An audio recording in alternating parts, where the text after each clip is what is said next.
start selling before you think you should. Sell immediately. The second you have an idea and you have a potential customer, the main metric that matters in the beginning is the number of offers made. All right, folks, welcome back to the High Voltage Business Builders Podcast. I'm Neil Twa, your host. As always, like, share, comment, help me big tech so this guest today can get their message heard. If you haven't listened to any of the other previous podcasts, I would encourage you to go down, check it out on Apple, Spotify, podcasts, etc. Leave us a review, like, comment, snide remarks. We'll take it all because it helps the engagement. So today we are going to talk about business. We're going to talk about creating and expanding business, lead generation, product development, the lifetime value of a customer. And I thought, what better person to bring on and talk about that today than Tim? Welcome to the call, brother. Let's dig in. Appreciate it. Thank you for having me. I'm looking forward to it.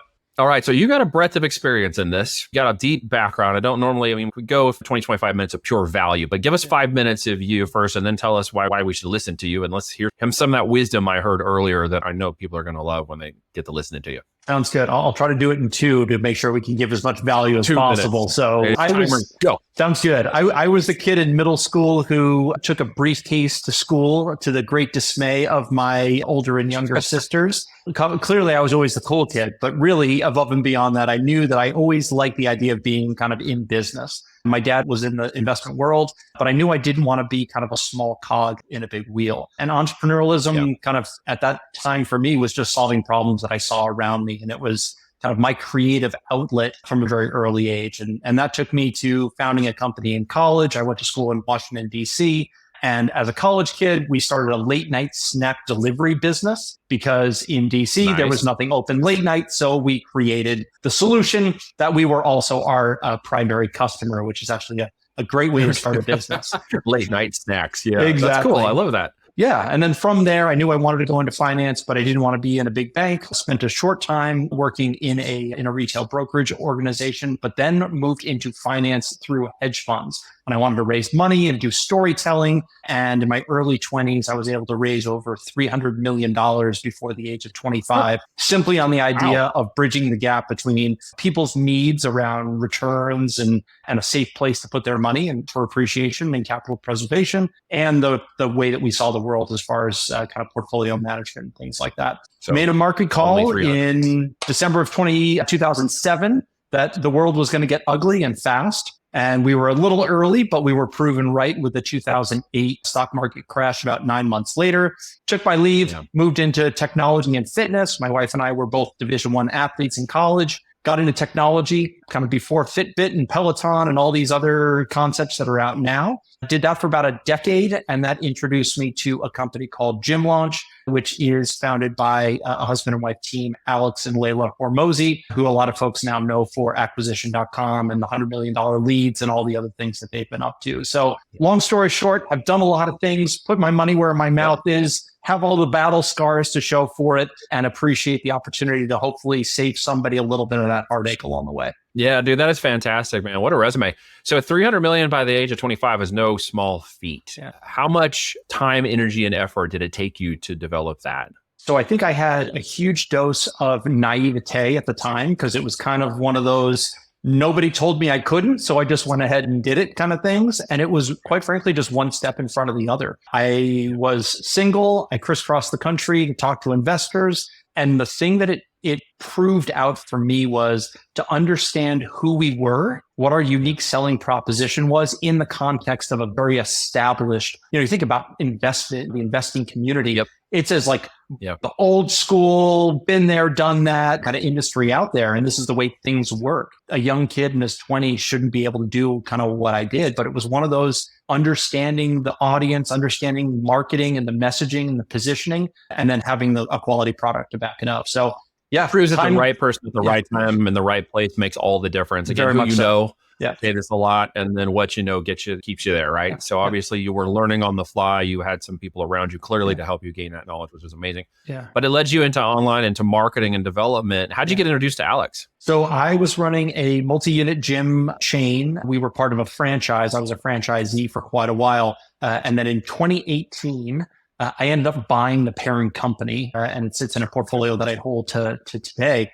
And the crux of it was we had great technology, but we needed a better business model. And I had been introduced to GymLaunch and the programming as a customer. And when I bought this franchise, I quite frankly liked his model better than the one that we were running. And so I cold emailed him and said, hey, you don't know me, but I just bought this franchise. We have great technology and I'm going to give them a new business model. And by the way, I am going to tell them to do what you've already told me to do, that I found success. And I don't want to rip you off. So instead of taking your IP and calling it mine, can we do some kind of joint venture? And that's what we did. So I have a recording still to this day of Alex and I walking through our licensees at the time with this kind of new business model. And I think he appreciated that. I then went and became a top seller for Prestige Labs, which was the GymLaunch kind of supplement brand.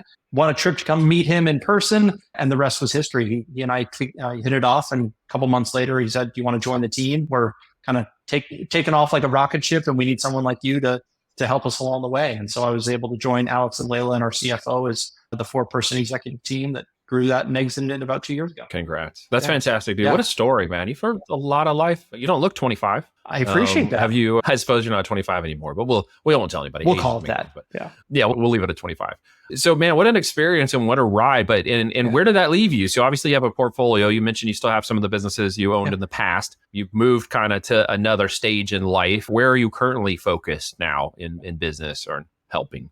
Yeah, my view is I have always, and I think this kind of ties back to why I didn't want to go into the big bank kind of concept or construct, which was, I definitely skew much more, and maybe it's because I've been an entrepreneur for so long. I know the pains and the emotional toll that it can take, like trying to bring something to market. And I think I just have a soft spot for entrepreneurs and people who are, to use the man in the arena analogy, willing to voluntarily step onto the field of play and take the hits that inevitably will come. Yeah. And so I kind of set out now in this stage of my career to say, I've done a bunch of things. I've got a bunch of experience and that I can bring to bear with the next round of entrepreneurs. And instead of doing straight consulting where our interests are not aligned, I believe I've set up a kind of a collaborative environment where I have always succeeded and excelled in being the number 2 guy. I was the number 2 to Alex. I was the number 2 to another billionaire. Before that, it's things like that. So I've always kind of liked that position and the creative element of trying to bring something like that. So I have created my own little kind of private equity fund where I invest time, effort, resources, network, experience, et cetera, into service-based businesses, generally under $3 million a year in revenue.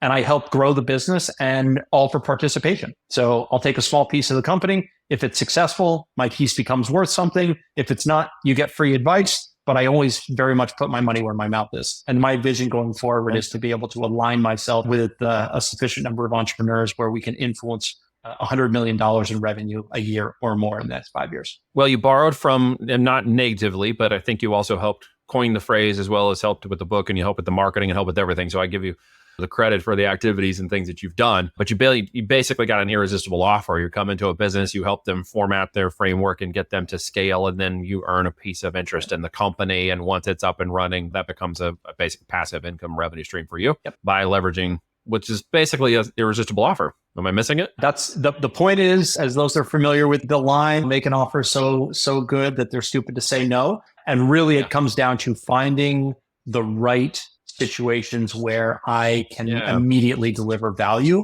And I'm fortunate enough to be in a position now where I get enough kind of deal flow, if you will, to be able to see things that really do suit who I am and what I've been able to do and where I can be impactful. Now, what kind of businesses are those today that you're most interested in? We talked a little bit about e-com and you're in the consulting side of the world. Is there somewhere you do play and other places you don't play? Yeah. So I focus primarily on things with a subscription or a membership. So if you have it or you want to embed it in your business, that is my sweet spot because I fundamentally believe that the hardest thing for us to do is to acquire the customer. After that, we can figure out lots of ways to deliver value and different problems to solve. And so I just fundamentally, I like the idea of let's get a customer. You make a sale to get a customer, not a customer to make a sale. And then we can go and find problems for them to solve kind of sequentially down the line. So membership businesses, subscription businesses, anything generally service related, because we can be very agile with how we do offers and how we can build the business. I stay away from manufacturing. Anything that requires the kind of huge capital intensity is really not my wheelhouse. I don't like making $20 million bets on the hope that it'll work. I also don't do supply chain and things like that. But anything that is primarily service driven is very much in my wheelhouse. Yeah. So SaaS consultants, SaaS consulting, operation. B2B service, B2C service. And I work with or existing e-com or something. Yeah. I've got technology and real estate. I've got somebody who's doing some work in that space. I've got a marketing company that's doing podcast distribution technology and service. So anything that is kind of service has a core service component to it with recurring revenue is right in my wheelhouse. Yeah. Well, I mean, you invest in what you know, or you invest in the knowing, as they say, right? That's exactly right. So that's exactly right. Yeah, you invest in what you know. Well, it's a breadth of experience. You can talk to many areas. What are you most passionate about? Like, is it family, or you're running? Do you love golfing? Is it business? Like, where do you find your most passionate conversations? Yeah, so I'll kind of answer it. Professionally, what I love doing is using product to differentiate a business from its competitors and create additional value. So I believe that under about $5 million a year in revenue, product matters almost more than anything else, because we can use that as a leverage point or a hinge on which we can move some pretty big doors. Personally, I'm a husband. I have 3 kids, kind of 10 to 14 years old. So they're in those formative years where I love to spend time with them. But above and beyond that, I am a massive Formula One fan. So as of the day we're recording this, Formula One is in Las Vegas. This Saturday, they're going down the Vegas Strip at 200 kilometers an hour. So it's an exciting time to be a car fan. But I love running, and my wife's a triathlete, so I work out with her, and I love to get on the golf course when I can, by all means. Excellent, dude. That's a good resume, and that's very cool. I didn't realize you were into car racing. How huge. Cool. Yeah, big fan. What is that, a family thing? Did you get into it at some point on your own, or? I always loved cars growing up. It was a way for my dad and I to kind of connect. It was a kind of a mutual thing. But then from there, I've been able to drive some pretty cool cars and be able to race and do some other things like that. And so I think there you go. Maybe I'm an adrenaline junkie to some extent. I don't like, jumping out of planes. Yeah. And I did make a deal with my wife that it has to have 4 wheels. The second I get on a motorcycle, I have a great fear that I will probably go past the line, because it's very easy to do. But as long as it's got 4 wheels, it's in play. We kind of have that same one, except for my wife. I've always wanted to go back and finish what I started with, the pilot license. Okay. And the agreement was, as the girls get older and once they're a little more mature and all that's kind of taken care of, then go be a pilot, go get your license, go finish that as the girls just get a little older. So we're getting closer to meeting that criteria, that compromise. Because for me, it wasn't motorcycles, it's airplanes. So at some point we'll go back. Maybe I'm an adrenaline junkie too. We'll see. I don't know. Well, hopefully I'll get it done, because I would love to be able to go fly and leave whenever I want to go and travel around. And there's benefits to that, of course.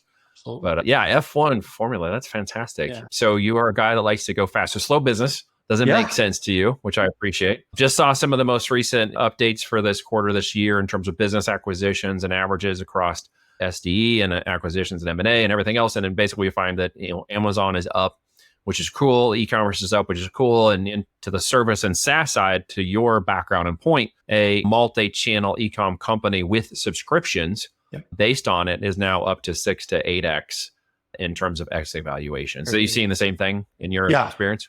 Yeah, I'm in the risk reduction business primarily as it relates to packaging some of these companies. And I know manufacturing well enough. It's like having the backlog, right? It just gives any acquirer some visibility into what the future can look like.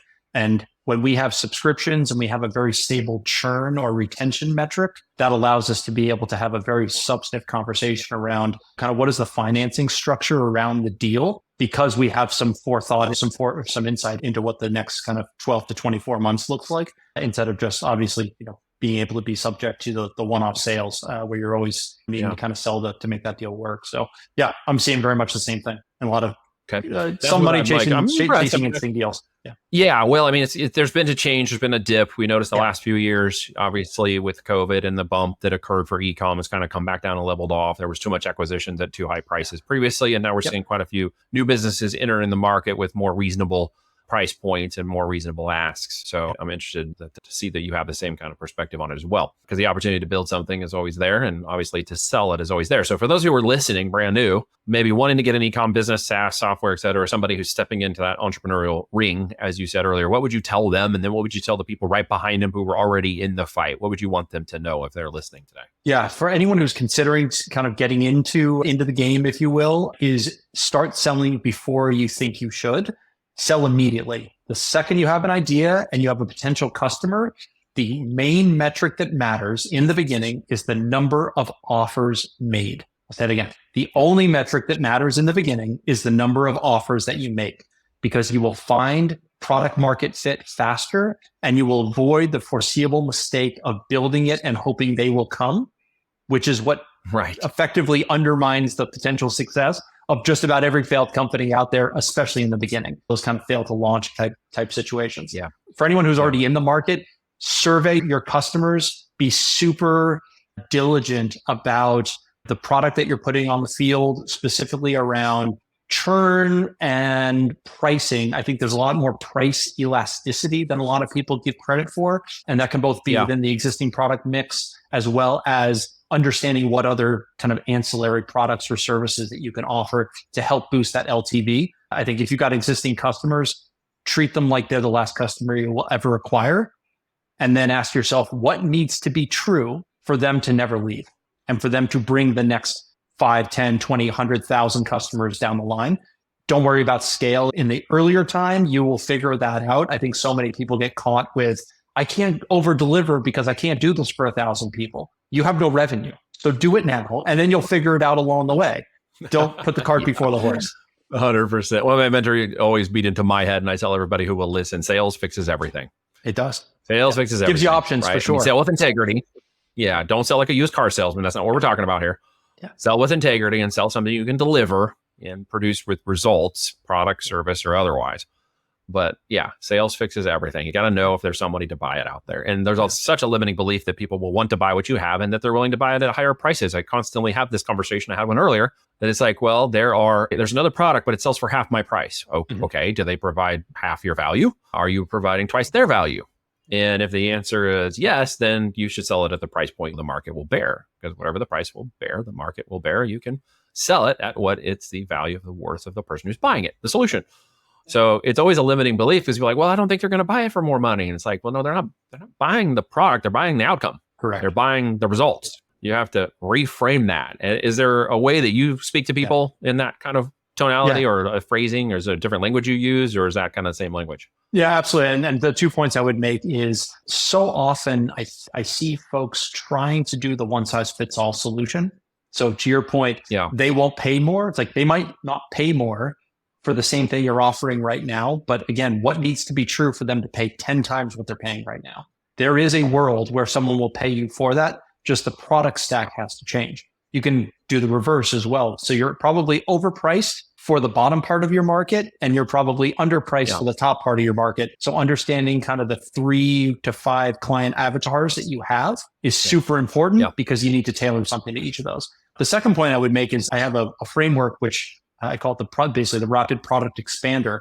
And the idea is there are 6 ways that we can create product. 3 of them are digital and 3 of them are physical. And it's basically product, service, and access. So I'll give you an example. During my GymLaunch time, I ran a software product inside of the GymLaunch umbrella, and we worked with marketing companies. And one of them worked with a mattress store. And we were talking about building recurring revenue in a mattress store. And they're like, how the heck do I do that? I just sell mattresses. It's like, you don't sell mattresses. To your point of a second ago, the outcome you're actually solving for is better sleep. Yes. Okay. So if you were delivering better sleep, what else can you include, or what else needs to be considered in that package? It's the pillow, it's the sheets, it's the spray on the scent, all of those types of things.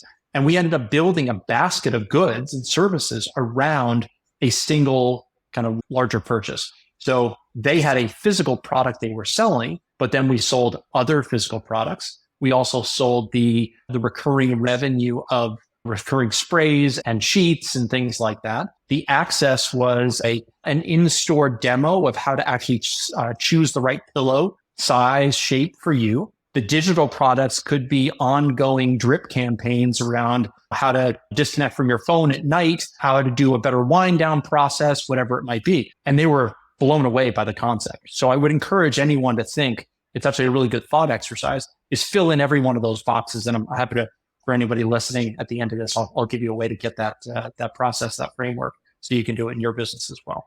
Excellent. Yeah, it's a good framework, obviously speaking from experience, which I appreciate very much. Is there anything you would tell the people who are looking for growth and scale? Somehow they've figured out their offer, they're kind of moving next. Maybe they got limiting beliefs about where their next steps are, where their next growth can come from. Obviously, you've seen it and been there. What would you tell those people? Yeah. So a couple of things. So one is I think we underappreciate the IP that we have. So a client I'm working with right now who actually owns a B2B services business, it struck me very early on that they had their operations wired. I mean, it was dialed in. And this person is very much a process person. So I said, this is super interesting because I know people who want to get into this business. So we took all of their SOPs and all their platform and the frameworks that they built, and we stripped them out and have created basically an IP business from that people can buy as a service to get started. Think of it as the shortcut to get to launching. So I think that's one thing that I've absolutely seen, which is just trying to build confidence around what you have and not always kind of looking at the limitations on what might be lacking at this point. Because I think a lot of us have a lot more value built inside of the businesses that we build and the experience that we have, and being diligent about documenting and releasing that to the benefit of the audience. Yeah, to the benefit of the audience is well said, because it's not always opportunistic or profiteering or where can I pull my last dollar from. It is mostly like, as you said, what is that need they need from you or can get from you, and then give them as an option, and build that lifetime value of that customer up from within your ranks, and providing a great service and good results because of it. Always operating in integrity, which sounds exactly like the kind of person you've been and the things you've done, which is very cool. And I appreciate you so much for coming on and sharing some knowledge and wisdom. You said something that they can go download or something for free we can give them here at the end? Yes. So if you go to any of my social platforms, so Facebook, Instagram, or LinkedIn, it's Tim, Tim Calise, Calise. Facebook and Instagram, especially, DM me Voltage, and I will send you that framework that I mentioned before so that you can implement that in your business. And it has a little training video associated with it. All right, folks. Well, get out there, get that, shoot him the keyword Voltage at any of his social media channels. It'll be down in the show notes as well. Like, comment, share, leave us a review. Go check it out on podcast. Go check it out on YouTube.